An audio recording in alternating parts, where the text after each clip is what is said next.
বন্ধুরা, ভূগোল ও পরিবেশে তোমাদের স্বাগত। তাহলে আজকের আলোচনা শুরু করা যাক। আজকে আমরা শিখব calculation of longitudinal profile with magnetic bearing and changing point, যা কলিমেশন মেথডে হবে। তো এই ভিডিওটি শুরু করার আগে আমি তোমাদের কিছু কথা বলে রাখতে চাই। এর আগে আমি যে সমস্ত ডাম্পি লেভেল সম্বন্ধীয় ভিডিওগুলো তৈরি করেছি এবং প্রিজমেটিক কম্পাস অর্থাৎ ট্রাভার্সিং রিলেটেড যে সমস্ত ভিডিওগুলো তৈরি করেছি, সেই ভিডিওগুলি আগে একটু দেখে নিতে হবে। যদি এক্ষেত্রে কেউ দেখে না থাকো, তাহলে নিচের ডেসক্রিপশন বক্সের মধ্যে সেই সমস্ত ভিডিওগুলির লিংক দেওয়া আছে, কাইন্ডলি একটু দেখে দেওয়ার জন্য অনুরোধ করছি।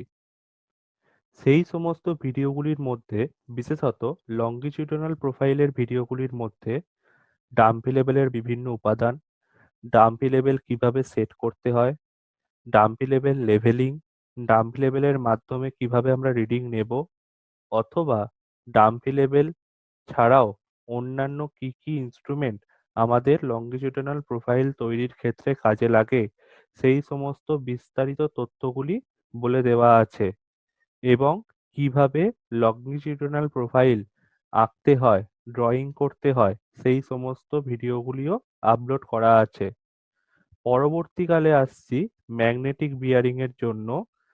আমি যে ট্রাভার্সিং এর ভিডিওটি আপলোড করেছি, সেই ট্রাভার্সিং এর ভিডিওর মধ্যে ট্রাভার্সিং কাকে বলে, বা ট্রাভার্সিং করতে গেলে আমাদের কি কি ইনস্ট্রুমেন্ট প্রয়োজন হয়, বা প্রিজমেটিক কম্পাসের বিভিন্ন উপাদান, প্রিজমেটিক কম্পাস কিভাবে সেট করতে হয়, প্রিজমেটিক কম্পাস কিভাবে লেভেলিং করতে হয়, প্রিজমেটিক কম্পাসের মাধ্যমে কিভাবে আমাদের রিডিং নিতে হয়, এই সমস্ত তথ্যগুলি পুঙ্খানুপুঙ্খভাবে বিশ্লেষণ করা আছে।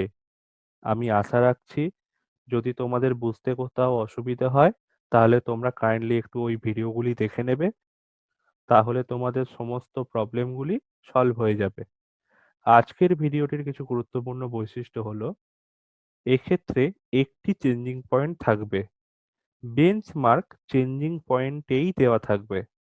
এক্ষেত্রে ম্যাগনেটিক বিয়ারিং দেওয়া থাকবে, সার্ভে পদ্ধতি আগের নিয়ম অনুযায়ী হবে, কিন্তু একটু তফাৎ আছে, সেগুলো দেখে নেওয়া যাক। আমরা সবাই জানি আমাদের সার্ভে করতে গেলে একটা জেনারেল টেবিল তৈরি করতে হয়, যেখানে এক্ষেত্রে দুটি লাইন থাকবে। এতক্ষণ আমরা পাচ্ছিলাম একটি করে লাইন, এর ক্ষেত্রে পাবো দুটি লাইন, অর্থাৎ ও এ এবং এ বি। তার রিলেটেড স্টেশনগুলি দেওয়া থাকবে, ডিস্টেন্সও দেওয়া থাকবে। যদি না দেওয়া থাকে আমরা টেপের মাধ্যমে মেজারমেন্ট করে নেবো, আমরা সবাই জানি। এক্ষেত্রে ম্যাগনেটিক বিয়ারিং এর জন্য একটা আলাদা কলাম করতে হবে। বিএস, আইএস, এফএস আমরা এই রিডিং গুলো নেব। এবং বেঞ্চমার্ক আমাদের চেঞ্জিং পয়েন্টের ক্ষেত্রে অর্থাৎ এ সেশনের ক্ষেত্রে দেওয়া আছে, যা হলো 7 মিটার। আমরা যখন সার্ভে করতে যাব, তখন আমাদের এই রকম কিছু স্টেশন দেওয়া থাকবে, অর্থাৎ ও থেকে এ এবং এ থেকে বি, দুটি লাইন্স আমরা পেয়ে গেলাম। এবার ও থেকে এ এর মধ্যে আছে যে সমস্ত স্টেশনগুলি ও, A1, A2, A3 এবং এ, মোট 5টি স্টেশন আছে। এবং এ থেকে বি এর মধ্যে মোট 5টি স্টেশন আছে, অর্থাৎ এ, B1, B2, B3 এবং বি। এক্ষেত্রে আমি প্রত্যেকটি স্টেশনের মধ্যেকার যে ডিস্টেন্স আছে সেটাকে ইকুয়াল ডিস্টেন্স হিসাবে ধরে নিয়েছি, অর্থাৎ প্রত্যেকটি স্টেশনের মধ্যেকার দূরত্ব হচ্ছে 2 মিটার। তোমরা এক্ষেত্রে কিন্তু আনইকুয়াল ডিস্টেন্সও পেতে পারো, অর্থাৎ কোনোটা 2 মিটারের জায়গায় 3 মিটার, কোনোটা 4 মিটার, কোনোটা আবার 1 মিটার, কোনোটা আবার 5 মিটার, এরকম ভাবে তোমরা পেতে পারো। কিন্তু এখানে প্রত্যেকটি ইকুয়াল ডিস্টেন্স দেওয়া হয়েছে।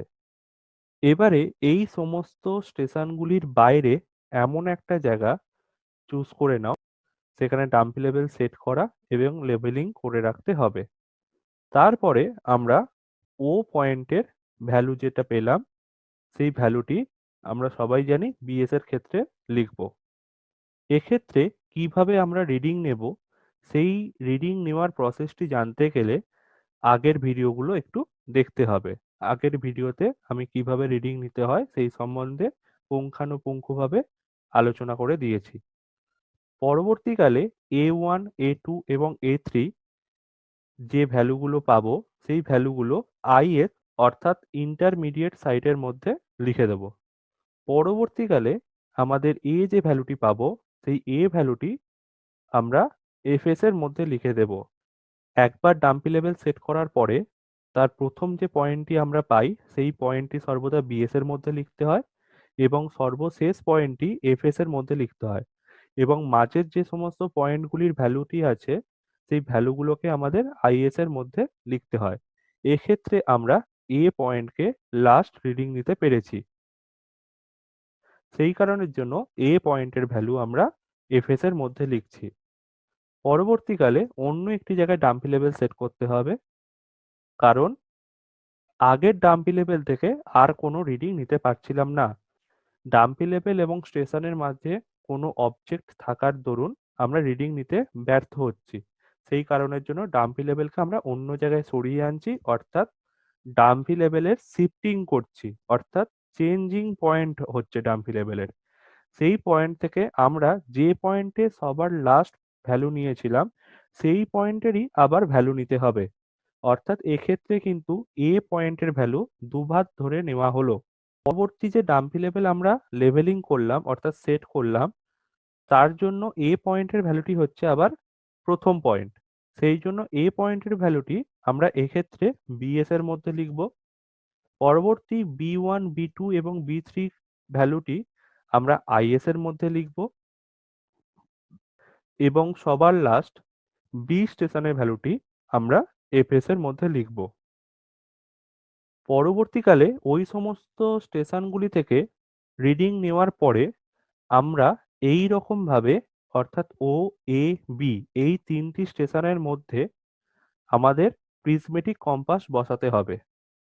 এক্ষেত্রে সবার প্রথমে আমরা ও স্টেশনের মধ্যে প্রিজমেটিক কম্পাস বসাবো এবং এ স্টেশনে রেঞ্জিং রড ধরতে বলবো এবং এই প্রিজমেটিক কম্পাসের মাধ্যমে সেই রেঞ্জিং রডকে পয়েন্ট করে আমরা প্রিজমেটিক কম্পাসের ভ্যালুটা নিয়ে নেব। সেই ভ্যালুটা নেওয়ার পরে আমরা সেটা ম্যাগনেটিক বিয়ারিং এর ক্ষেত্রে লিখে দেবো, অর্থাৎ ও এর ম্যাগনেটিক বিয়ারিং হলো, এক্ষেত্রে ম্যাগনেটিক বিয়ারিং হয়েছে 90 ডিগ্রি। পরবর্তীকালে আবার এ স্টেশনের মধ্যে আমরা প্রিজমেটিক কম্পাস বসাবো। সেই প্রিজমেটিক কম্পাসের মাধ্যমে আমরা বি স্টেশনে যে রেঞ্জিং রড আছে সেই রেঞ্জিং রডের সাপেক্ষে আমরা ভ্যালু নেব, অর্থাৎ ম্যাগনেটিক বিয়ারিং গ্রহণ করব। সেই ম্যাগনেটিক বিয়ারিং যা বেরোবে অর্থাৎ 116°00' এ বি লাইন্স এর ক্ষেত্রে আমরা লিখে দেব। লিখে দিলে আমাদের যে ডেটা টেবিলটি আছে ডেটা টেবিলটি আমাদের তৈরি হয়ে যাবে। পরবর্তীকালে আমাদের একটি ক্যালকুলেশন করতে হবে, যেখানে roll number, registration number, instrument number, এক্ষেত্রে বলে রাখি এক্ষেত্রে আমরা ডাম্পি লেভেল এবং প্রিজমেটিক কম্পাস দুটো ইনস্ট্রুমেন্ট ব্যবহার করার জন্য ইনস্ট্রুমেন্ট নাম্বারে D1 এবং P1 কথাটি লিখব। এছাড়া ডেট, টাইম, প্লেস যেরকম যা আছে সেরকম লিখতে হবে। এই যে ক্যালকুলেশন টেবিলটি আছে যেখানে আমরা lines, stations, distance, magnetic bearing, stub reading যার মধ্যে বিএস, আইএস, এফএস এবং বেঞ্চমার্ক যা অবশ্যই স্টেশন এ এর ক্ষেত্রে দেওয়া হয়েছে 7 মিটার, এগুলো আমরা আগের থেকেই পেয়েছি। এক্ষেত্রে according to scale, collimation line এবং রিডিউস লেভেল এই তিনটে কলাম আমাদেরকে বার করতে হবে। এক্ষেত্রে অ্যাকর্ডিং টু স্কেল আমি 1 সেমি রিপ্রেজেন্টেড 1 মিটার ধরে নিয়েছি এবং সেই অনুপাতে যেরকম যা ভ্যালু বেরিয়েছে সেগুলো অ্যাকর্ডিং টু স্কেল অনুপাতে লিখে দিয়েছি। পরবর্তীকালে আমাদের কলিমেশন লাইন বার করতে হবে। এক্ষেত্রে আমি একটা শর্ট ট্রিক্স তোমাদের বলে দিই, যেটা অবশ্যই তোমরা ফলো আপ করবে, তাহলে খুব সহজেই কলিমেশন লাইন বা এই চেঞ্জিং পয়েন্টের কিভাবে কলিমেশন মেথডের ক্যালকুলেশন করতে হয় সেটা বুঝতে পেরে যাবে। এক্ষেত্রে আমরা সেকেন্ড কলিমেশন লাইন আগে বার করব। সেই সেকেন্ড কলিমেশন লাইন বার করার নিয়ম হচ্ছে এক্ষেত্রে বেঞ্চ মার্কের সাথে আমরা বিএস যোগ করব। কিরকম করে না 7.000 মিটারের সাথে সেকেন্ড আমরা যে বিএস পেয়েছিলাম 1.960 সেটি যোগ করে আমাদের সেকেন্ড কলিমেশন লাইন বেরিয়ে গেছে। এবার কলিমেশন লাইন থেকে রিডিউস লেভেল বার করা তোমরা সবাই জানো। Collimation line minus staff reading অর্থাৎ বিএস, আইএস এবং এফএস, তাহলে আমরা রিডিউস লেভেল পেয়ে যাব। এক্ষেত্রে 8.960 minus 1.960 is equal to 7, 8.960 minus 1.950 is equal to 7.010, এরকম করে সমস্ত রিডিউস লেভেলগুলি নির্ণয় করে ফেলা হয়েছে। পরবর্তীকালে আমরা ফার্স্ট কলিমেশন লাইন বার করব। এক্ষেত্রে ফার্স্ট কলিমেশন লাইনের সূত্র হচ্ছে RL of changing point plus FS, অর্থাৎ চেঞ্জিং পয়েন্টের আরএল কত, 7.00 মিটার, এবং এফএস হচ্ছে 1.860, অর্থাৎ আমরা আরএল এর সাথে এফএস যোগ করব, করলে আমরা কলিমেশন লাইন পেয়ে যাব। অর্থাৎ 7.000 সাথে 1.860 যোগ করে আমরা পেয়েছি 8.860, যেটা হচ্ছে প্রথম কলিমেশন লাইন। এবারে এই কলিমেশন লাইন থেকে আগের মতো করেই আমরা সমস্ত রিডিউস লেভেলগুলি বার করে ফেলবো। পরবর্তীকালে এই ক্যালকুলেশনটি সঠিক হয়েছে কি হয়নি তার জন্য আমাদের চেকিং করতে হবে। এই চেকিং প্রসেস তোমরা সবাই জানো, নতুন করে বলার কিছু নেই। এখান থেকে দেখা যাচ্ছে যে উভয় ক্ষেত্রেই আমাদের একই ভ্যালু বেরিয়েছে, অর্থাৎ 0.645 মিটার। সুতরাং এই ক্যালকুলেশনটি সঠিকভাবে সম্পন্ন হয়েছে। পরবর্তীকালে আমাদের এই ম্যাগনেটিক বিয়ারিং এর জন্য একটি ড্রয়িং করতে হবে আলাদাভাবে। সেই ড্রয়িংটির জন্য আমরা ধরে নিয়েছি স্কেল, হরিজন্টাল স্কেল হচ্ছে 1 সেমি রিপ্রেজেন্টেড 4 মিটার, যার মধ্যে আমাদের খাতার মধ্যে একটা এরকম ভাবে নর্থ লাইন করতে হবে, যার স্টেশনটির নাম দিতে হবে ও। এবারে তার মধ্যে প্রোটেক্টর বসাতে হবে। প্রোটেক্টর আমরা সবাই জানি, এরকম ভাবে নর্থ লাইনের সাপেক্ষে আমরা জিরোকে ধরবো, জিরোকে ধরে আমরা প্রথম যে অ্যাঙ্গেলটি বেরিয়েছে অর্থাৎ 90 ডিগ্রি, সেই 90 ডিগ্রির লাইনটি টেনে দেব।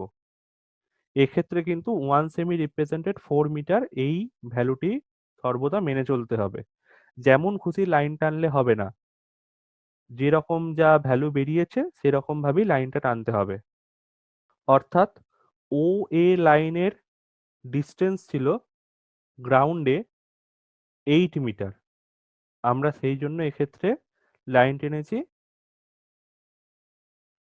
2 সেমি এবং অ্যাঙ্গেল পেয়েছি 90 ডিগ্রি, যেটা এরকম ভাবে আমরা লিখব। এটা আমি বোঝানোর জন্য দেখাচ্ছি, পরবর্তীকালে কিরকম ড্রয়িংটি হবে সেই ড্রয়িংটি আমরা আলোচনা করছি। পরবর্তীকালে আবার এ পয়েন্টের ওপরে একটি নর্থ লাইন টানবো এবং সেই নর্থ লাইনের সাপেক্ষে আবার আমরা প্রোটেক্টরকে বসাবো। বসিয়ে পরবর্তী আমরা অ্যাঙ্গেল পেয়েছিলাম 116°00', সেইটা এরকম ভাবে একইভাবে প্লট করে দেব। প্লট করে দেওয়ার পরে সবার লাস্টে আমরা কিন্তু নর্থ লাইন আরেকটি টেনে দেবো। অর্থাৎ ও থেকে এ অ্যাঙ্গেল পেলাম 90 ডিগ্রি এবং এ থেকে বি অ্যাঙ্গেল পেলাম 116 ডিগ্রি। এক্ষেত্রে এ বি লাইনের যে দৈর্ঘ্য আছে সেটা 1 সেমি রিপ্রেজেন্টেড 4 মিটার হিসাবে 2 সেন্টিমিটার ধরে নিতে হবে। যদি আমরা এই লাইনটি সঠিকভাবে আঁকি, অর্থাৎ প্রোটেক্টর বা এই সমস্তগুলোকে যদি সরিয়ে দিই, পরবর্তীকালে এই রকম দেখতে হয়। পরবর্তীকালে আমাদের প্রোফাইলটি আঁকতে হবে। এক্ষেত্রে তোমরা যে সমস্ত হেডিং দেখতে পাচ্ছ সেগুলো অবশ্যই অ্যাপ্লাই করবে। এই অঙ্কন পদ্ধতি আমি কিন্তু আগের ভিডিওতে আপলোড করে দিয়েছি, সেখান থেকে তোমরা অঙ্কন পদ্ধতিটা জেনে যাবে। এক্ষেত্রে যে জিনিসটা যোগ হবে সেটি হচ্ছে আগে আমরা যে ম্যাগনেটিক বিয়ারিং গুলো আঁকলাম সেই জিনিসটা এখানে ছোট করে দিতে হবে নিচের দিক করে। এক্ষেত্রে magnetic bearing of the longitudinal profile এইরকম ভাবে হেডিংটি দিতে হবে এবং হরাইজন্টাল স্কেল 1 সেমি রিপ্রেজেন্টেড 4 মিটার এইভাবে লিখতে হবে। এর মধ্যে নতুন যে সমস্ত বিষয়গুলি সংযোগ করা হয়েছে তার মধ্যে অন্যতম হলো আমরা স্টেশনগুলি একবার ভালো করে দেখে নেব, যেখানে ও থেকে এ এবং এ থেকে বি এই ভ্যালুগুলি যেন থাকে। পরবর্তী হেডিং এর মধ্যে যেন অ্যালং দ্য লাইন ও বি থাকে। আমাদের কিন্তু স্টার্ট হচ্ছে ও পয়েন্টে এবং ইন্ড হচ্ছে বি পয়েন্টে, সেই জন্য আমরা অ্যালং দ্য লাইন যেন ও বি লিখে থাকি। পরবর্তী এই যে ইমেজটি নতুনভাবে যোগ করা হয়েছে, এই যে ড্রয়িংটি নতুনভাবে যোগ করা হয়েছে, এক্ষেত্রে যেন heading magnetic bearing of the longitudinal profile এবং তার যেন রেসপেক্টিভ স্কেল অর্থাৎ হরাইজন্টাল স্কেল 1 সেমি রিপ্রেজেন্টেড 4 মিটার বা তোমরা যে স্কেলটি ধরেছো সেই স্কেলটি যেন অবশ্যই থাকে। এক্ষেত্রে এই ড্রয়িংটির মধ্যে অবশ্যই নর্থ লাইন এবং স্টেশনস এবং অ্যাঙ্গেলগুলি যেন লেখা থাকে। এগুলো একটু দেখে নেব। এগুলো দেখে নিলেই এবং কমপ্লিট হয়ে গেলেই আমাদের সম্পূর্ণরূপে ড্রয়িংটি কমপ্লিট হয়ে যাবে। পরবর্তীকালে আমরা ইন্টারপ্রিটেশন যেগুলো লিখব, সেই ইন্টারপ্রিটেশনের মধ্যে যেন অবশ্যই এই ম্যাগনেটিক বিয়ারিং এর বক্তব্যগুলি উল্লেখ থাকে। আশা করছি এই ছোট্ট ভিডিওটির মাধ্যমে তোমাদের আমি ম্যাগনেটিক বিয়ারিং সম্বন্ধীয় লঙ্গিটিউডিনাল প্রোফাইল কিভাবে ডেটা কালেক্ট করতে হয় এবং তার কিভাবে ক্যালকুলেশন করতে হয় এবং তার কিভাবে আঁকতে হয় সেইগুলো বোঝাতে পেরেছি। Thank you so much. বন্ধুরা, আরও এরকম ইন্টারেস্টিং ভিডিও পেতে ভূগোল ও পরিবেশ চ্যানেলটিকে সাবস্ক্রাইব করো, শেয়ার করো এবং লাইক করো। Thank you. Visit again.